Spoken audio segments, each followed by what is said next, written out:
Bonjour chers internautes, aujourd'hui on va voir un sujet récurrent sur les joints pour les plaques de plâtre.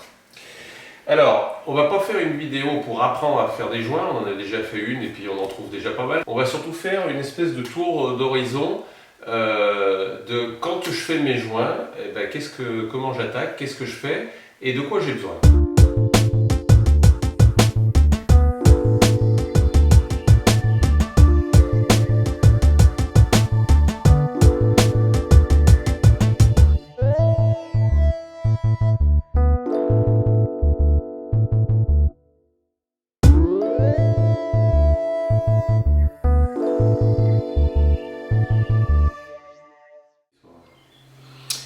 Alors, une fois qu'on a fait nos joints comme on a vu l'autre jour et qu'ils sont secs, qu'est-ce qu'on en fait? Parce que c'est bien joli d'avoir fait des raccords, mais alors à la caméra on verra pas, mais si on passe, on sent bien qu'il y a des rugosités, donc il va falloir poncer.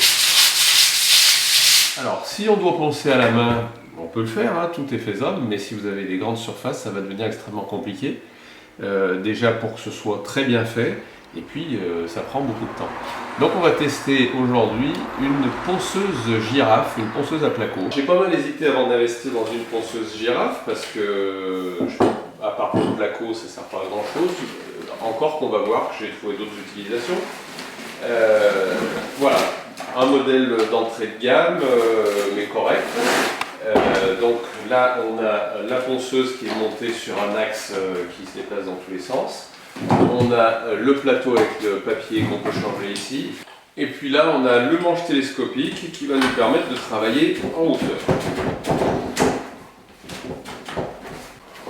On va raccorder donc le sac aspirateur et on va tester tout de suite. On lance tout d'abord la tête et ensuite on ponce.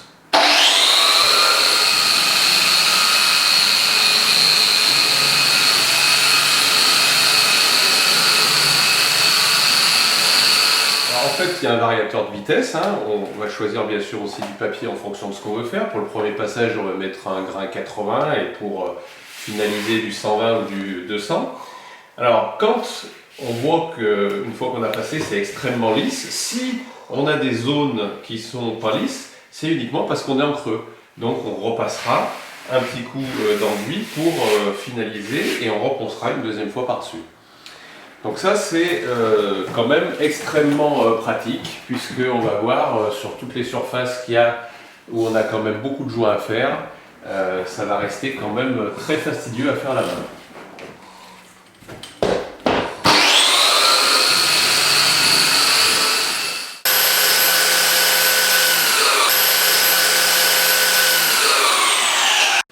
Donc après avoir vu les joints, comme je vous ai expliqué, plein au map, on va faire la même chose sur les joints papier.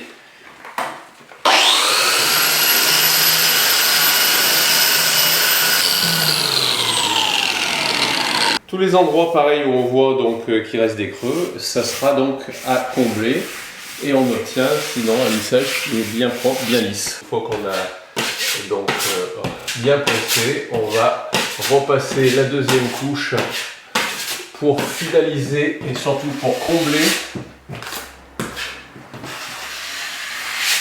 Et puis, s'il le faut, on le refera, un deuxième ponçage et une dernière fois un garnissage, bien sûr en ponçant à chaque fois avec des papiers de plus en plus fins pour avoir une finition extrêmement fine qui vous permettra, lors de la peinture, d'avoir un mur parfait. Voilà, donc au final, après avoir fait les tests auparavant de ponçage à la main et de ponçage à la machine, je peux vous garantir que la ponceuse girafe, si vous avez des grandes surfaces, ça se justifie pleinement. Autre petite utilisation, vous pouvez, grâce à ce plateau, également poncer les planchers.